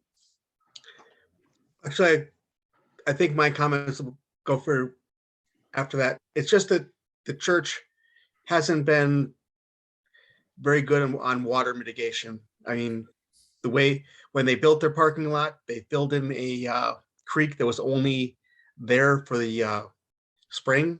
Mm-hmm. But every spring, my backyard now floods. And they haven't handled drainage for the parking lot very well at all. Now, if they want to start doing more, creating a road to the other parcel and stuff like that, which they've discussed doing, I'm worried about water mitigation and the factor that they haven't been doing that very well at all. So I'm about property values that Bob was worried about, but let's hear the rest of it and I'll probably speak after. Sounds good. And Brian, sorry if I missed it. Did you provide your address as well for the record? Brian Nyhorn, 706 North Taylor Street in Green Bay. Appreciate it. Thank you. Anyone else looking from the public looking to speak on this item? And just a reminder too, we will be taking up the actual item after this, and we will have another opportunity to answer any questions if they do come up. Does anyone else wish to speak on this item? Is anyone else looking to speak on this item? Is anyone wishing to speak? Hearing none, let the record reflect that no one has come forward and this public hearing is now closed. We will move on to agenda item number 7. This is consideration with possible action on a request to rezone 1840 Bond Street from low density residential to public institutional, submitted by Jim Hines on behalf of Bay City Baptist Church. Madison, go ahead. Great. So as I said, the property is in the pink parcel and the adjacent property owners in the red were notified. It was also published for any kind of public notices and public hearing for those that want to come and speak. The current zoning, like I said, is R1 low density residential. This is an adjacent school as well. And I believe that the church has a Christian school also located on their facilities. So in general, the current land uses that are going on this parcel do not comply with our current zoning. This would be more of a public institution, which allows for a variety of things, not major developments, but more just public, not privately owned. So they have soccer fields in the back. They also have a school, parking, religious institution. And this is our future land use. Now I know our comprehensive plan is due for updating as well. So this is a chance when we look at our future land use and what are the changes that have happened within the last decade or 2 decades. As you can see right now, this is public, semi-public, and that is the church and the parking lot and just any kind of educational public civic centers. And then, as I said, there is another school, a public school, just east of it. And then it is mostly surrounded by low density residential. So one of the main things that I wanted to stress was the differences between low density residential, which would be R1. And we can go back to, let me just move this. As you can see, this is what it currently is. And this is a rezone application to clean up as well, because the city recognizes that, especially in the southern portion, there is not low density residential, and that primarily is single family dwelling and the odd 2-family dwelling, if it is for or meeting our housing and affordability goals and at a limited capacity. So some of the major differences I would say are that PI does not allow for any kind of major developments unless they are community centered, neighborhood centered, libraries, cemeteries. This was a very cold day. I could barely get the sign in, so I laid it over here, and then the maintenance people brought it in. And then David Buck did tell me I should take the winter signs out. But here's Bay City Baptist on a very sunny day. So as you can see, this is from the back. This is their parking lot, and this is the field out behind. And I know it's very, very small, but there is a huge patch of trees. And as some of the property owners stated, it is very wet back there. And yeah, this is the back to it. So to my understanding, when I have spoken with the applicant, there is no major developments in this rezoning application. More so, there could be some minor additions to the existing institution, and then that might shift the change in the soccer field in the back. But staff is recommending approval from R1 to PI to comply with our current zoning code, and any kind of future use, if that is to change, would have to go through Plan Commission as well and council. And also, if there is any developments that take place, those would have to meet our criteria for plan or for PI, which would mean any kind of signs, lighting, just any overall setbacks. PI, generally, they can have shelters, picnic areas, playgrounds.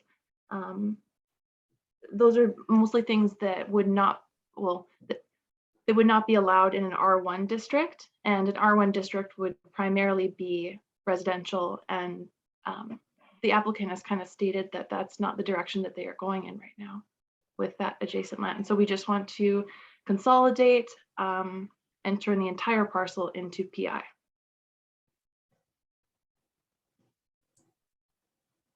Got it. Thank you very much, Madison, on that. Commissioners, any other questions, comments? Also see Alder Story here as well. If you want to kick us off, go ahead. All right, thank you, Chair.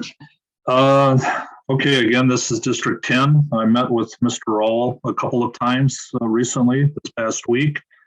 And some time ago, I had talked to Mr. Nyhorn as well on maybe another matter, but I have met both of these citizens. And as you can tell, I don't know if you folks, one of the exhibits is the ortho photo. Is there a way to people to take a look at that, or can staff bring that forward? I can. It's the ortho photo. No, it's the oblique photo. I mean, actually, well, it was one of the photos. I think it's taken from a view, a side view, kind of an angle. It's one of the photos. Okay. Let me pull up. So it's an aerial photo. It's a colored aerial photo. So it's one of the exhibits. If you just flash through them, you can kind of see it. Is it future land use, or is it? It's an air photo. It's an aerial photo, a colored aerial photo.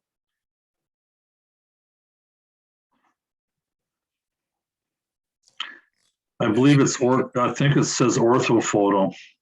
Yep, it's Madison actually in the packet. This is Neil. It's in the packet. Oh, yep. Okay. Ortho photo. Sure.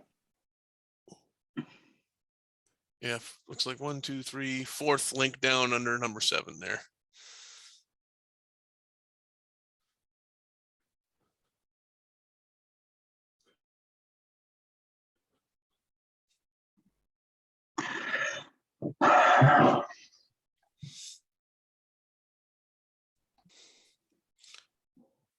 Can that be shared? I would think it could. Yep, 1 second. It's the fourth photo down, or fourth ortho photo, it says.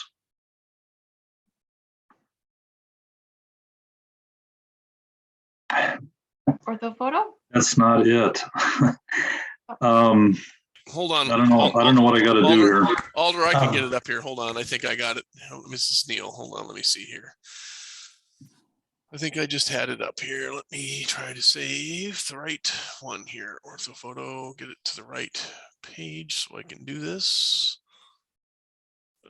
Let's see. If we have to use the other photo, we can. The ortho photos shows it well. Yep, here we go. I think I've got it here.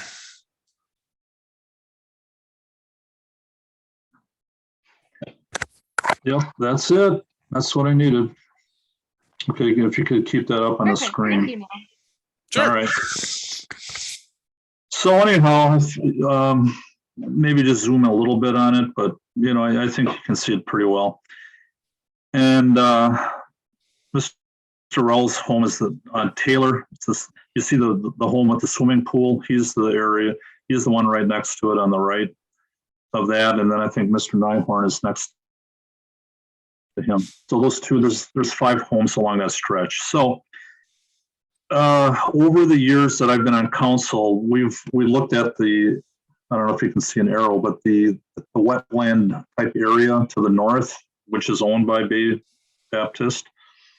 We found out that like 2/3 of the land was actually more like wetland. And I don't know if staff can tell me and I realize it's a little bit north, but the fact is Bay Baptist does own that area. And I just wanted to know if there was any delineation that the DNR or anybody did on that piece of property. We've had several developers over the years to come in and try to look at condo development and things like that. And it just seems like it's too much, the water table's too high, or, it's a bit of a wetland. So can anybody help me on that as far as what the DNR may have done, or if they did anything on that as far as delineation? I can reach out to sorry, I heard somebody else talking. I don't want to speak over them. I just wanted to remind everybody, this is a rezone just for the current land use. The maintenance would be held at a different meeting and discussion. And okay, I was looking just for clarification. Yeah, that's fine, Madison. I was just looking for some clarification. I can stay on topic. I was in Mr. Rowell's kitchen and took a look out the back window and just looked at the property of the church, and you can see it's a soccer field and such. I guess the big thing that his concern was, and I know for property values, but also looking at,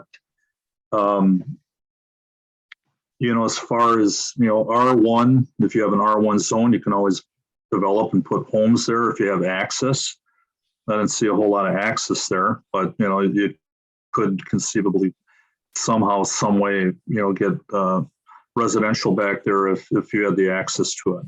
But the PI, the public institutional, that I guess one of the concerns was that, okay, if you rezone this, then there's always the ability to extend or build another project there. I mean, once you rezone it, that's it.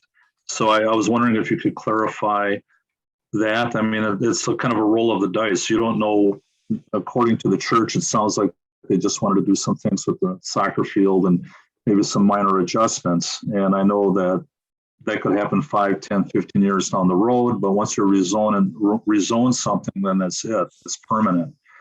So I just wanted to hear your take on having R1 there, the impact that would have if you had homes there versus a P1 zone, which is what it is. And I realize that a lot of other areas of the city that have structures like this for schools, et cetera, are slowly being changed back to P1, you know, when you have the situations come forward. So can you help me on that a little bit? Yeah, I can answer that to the best of my knowledge, and then staff can jump in as well. Any kind of park or school located adjacent to single family residential would not lower your property value by any means. In fact, most parks adjacent would increase your property value. From local knowledge, and I can also look into this and get back to you, but I don't believe that that land, especially close to the railroad, is developable, just as you said with the water table. So again, I can also look into that and get back to you, but I don't believe that the church or the applicant has any desire to develop that land. Okay, that's fine. Yeah, I think that answers it pretty well. I'll let other folks chime in, and if I have another point, I'll make it a little bit later. So thank you, Madison.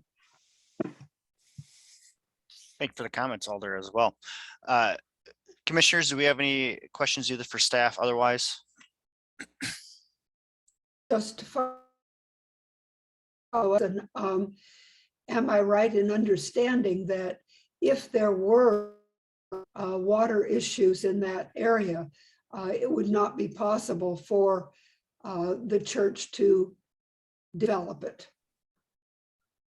They would have to go through a site planning process that would check that. Is that correct?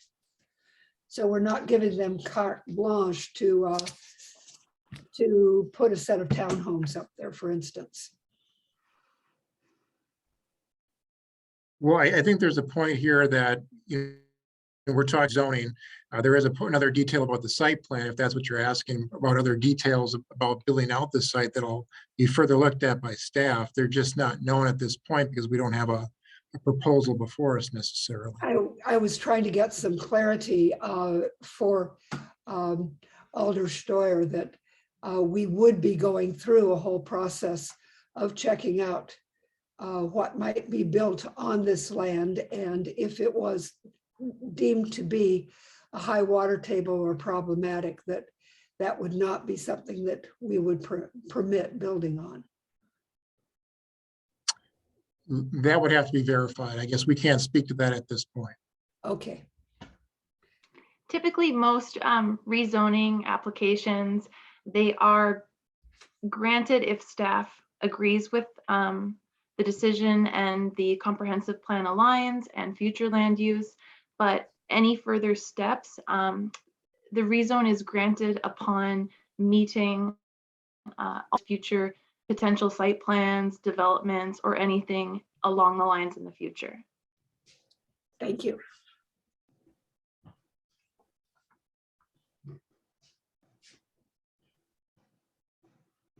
Commissioners, any other questions, comments? I think we probably have a little bit of desire to open the floor as well here too. I mean, I just one more comment I've been doing for other religious institutions. And we had one on Packerland a few months ago. You know, I think the city's just doing their due diligence here to clean up these sites where they have split zoning. It's tough for me to, we can't really speculate because the current property owner has split zoning. So city staff finds it appropriate. It just, I don't know. I'm inclined to approve it. Yeah, I think what's important to point out, and which Madison did, was that site plan review is part of it. And it's a pretty thorough one, more thorough than we would normally see on a lot of other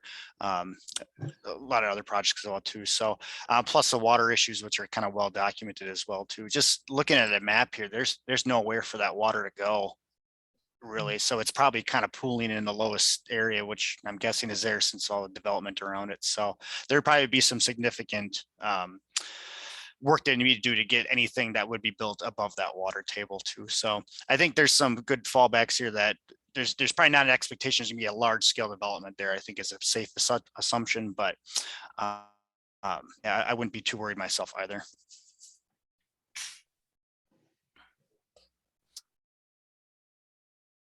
Commissioners are comfortable, we can move on with staff's recommendation too. I'd actually like to hear from I would like to have the floral comments, if you wouldn't mind. So move some people here who wish to speak.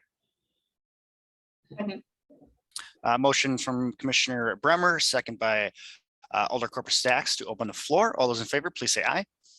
Aye. Floor is open. It does look like the applicant did hop on. Sorry if I missed you there before. I think it'd be a good place to start is with the applicant, Jim, if you wouldn't mind coming forward. Sure.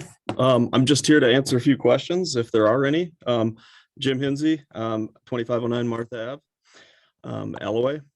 So yeah, I'm just representing the church here, and we are rezoning this, and really it's per the city's request, as Madison kind of alluded to there. So just cleaning up the zoning here. So yeah, no big developments on the horizon. We have a small addition that they're looking at doing, some locker rooms off the back, but that is far away from, that's on the Helen Keller side.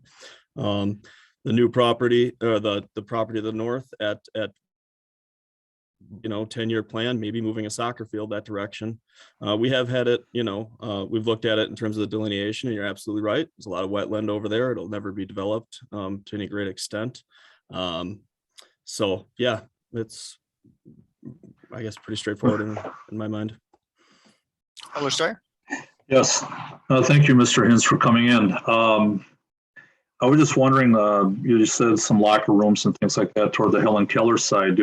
Is there a tentative, you don't have a site plan for that? Do you have any kind of a sketch or at least an idea for that? I realize we're talking about a rezoning, but one of the questions is, we just, for clarification purposes, is there anything that you have that you can show right now?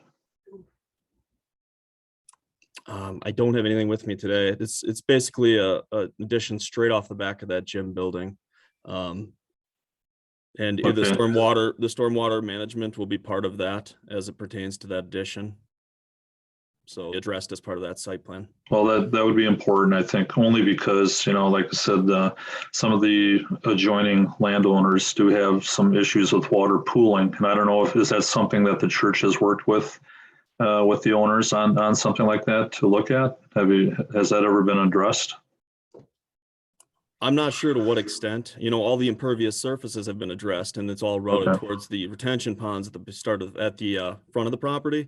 But the area in question is really where it drops off the side of the parking lot and then kind of leads into the neighbors, the backyards. Those end up at the same elevation. So the church has the same issue along the edge of that parking lot where mowers get stuck and water just sits because there isn't any good way to route it off the property, at least as the way it stands now. So. Well, I think in the future, that might be one of those things that I talk with Public Works or Water Department about for future reference, but I think, that may be addressed at another time. But I appreciate you coming in today. Thank you. Do we have any questions for Mr. Hins before we move on? No.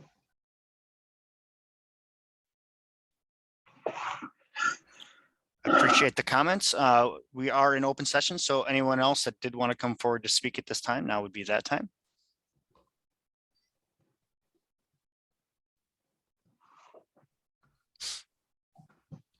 Not seeing any hands or anybody on the phone, so last call here, if anybody did want to come forward. Otherwise, I'll entertain a motion to close the floor. So moved. I think Ken got it first. Second.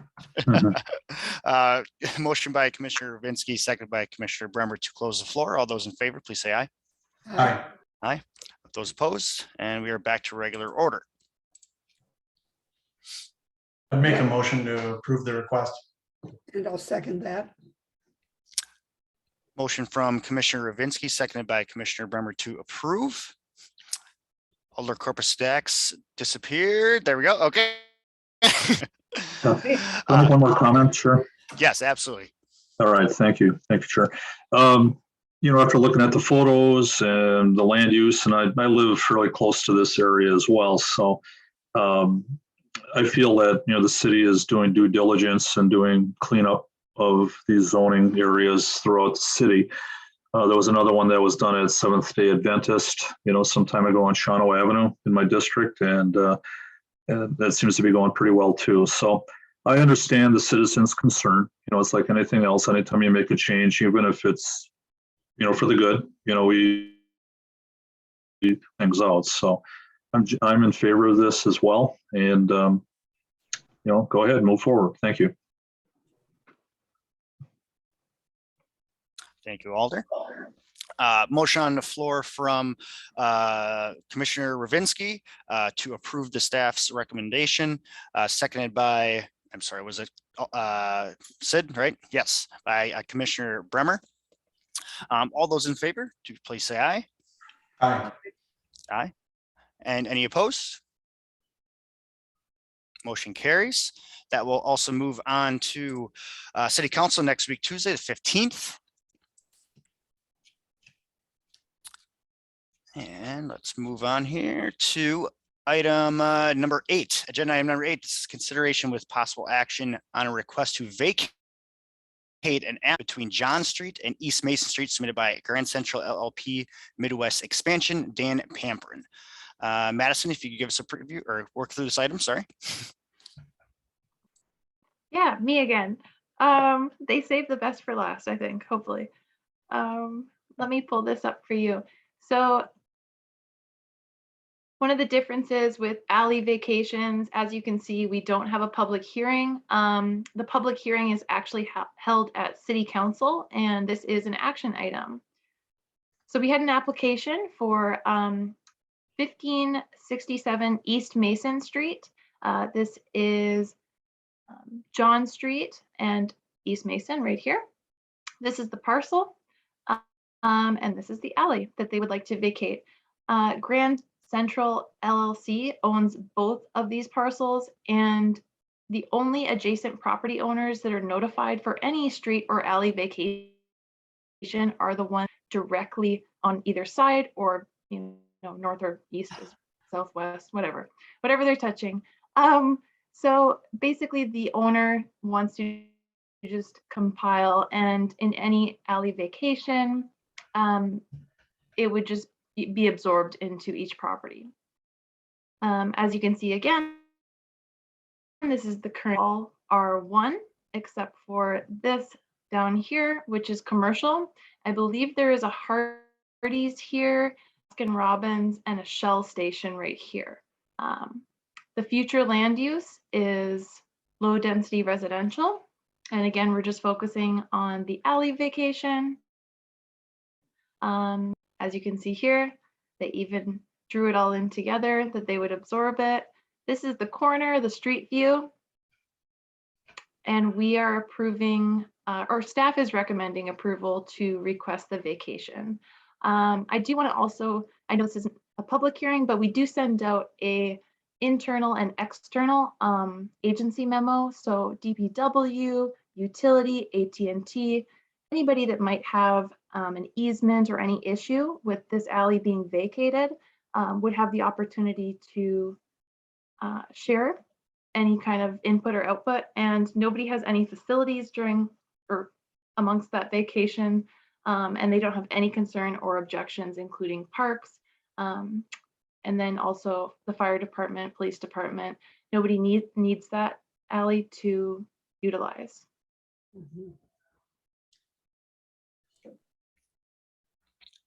Great, appreciate that. I don't mean to speak for everyone, but I think I'm in favor of vacation of any type, so this sounds good. It doesn't look like we have anybody else besides staff and the commissioners left here, so I don't think we need to open the floor for anything, so I'll entertain a motion. Motion to approve. Motion by Commissioner Ravinsky.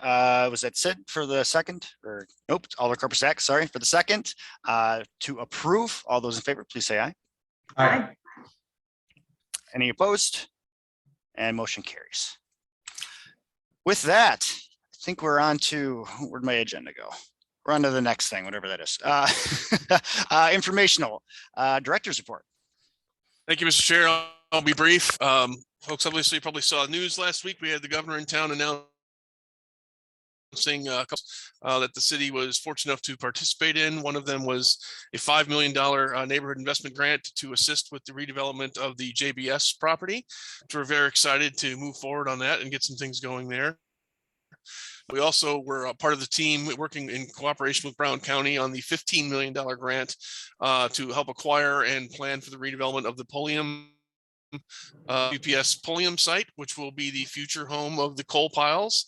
So that's a very important first domino, and essentially to try to get that entire process moving forward.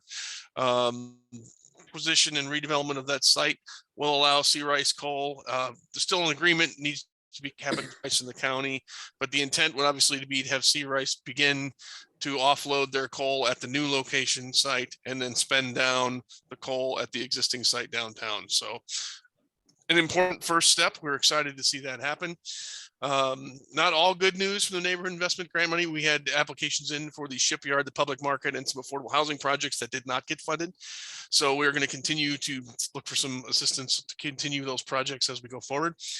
Started a unique collaboration exercise, a multi-week process on the JBS site with the Hillberg Center for Leadership that the mayor has been involved, kind of reaching out to about 50 different partners, including folks like NeighborWorks, the YWCA, Salvation Army, the school district, all kinds of folks in terms of kind of identifying opportunities, hopefully to partner on this project as we go forward. Just a quick update, we are actually, staff's currently working on, we have 5 active development agreements that we are working on trying to bring through EDA and RDA over the next several weeks. So we're seeing a lot of activity, which is good. See, one of them is a reworking of a prior agreement. 2 of them are new agreements. One was just at EDA tonight for an industrial development that we're looking at out on the east side. So we're seeing good activity really across multiple sectors at this point, which is good news considering the pricing of what materials and labor and everything else is being out right there right now. We're very happy to still see a lot of projects still moving forward. And I think the last thing I just wanted to make a note on, Dave Buck, Paul Newmeyer, myself, and the mayor attended a workshop on zoning for affordable housing that was sponsored by the League of Municipalities. So it was an interesting perception. I think we probably could have put on a majority of the seminar. But there's still some good ideas, and hearing from some of our colleagues in terms of some of the issues on how they're dealing with things like accessory dwelling units, lot widths, different density controls, those types of things. So it was interesting to kind of work with some of those and hopefully be bringing some of that forward, probably to Plan Commission, hopefully even sometime later this year, some ideas on how to maybe make some adjustments to make that a little bit of an easier task. So that's my report tonight, Mr. Chair. If anybody has any questions, I'd be happy to answer any.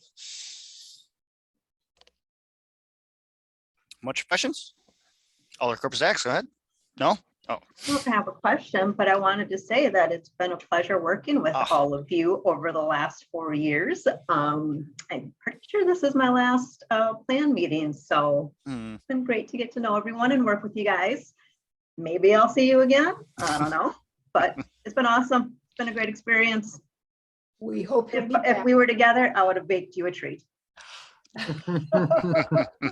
You can mail it. Home delivery.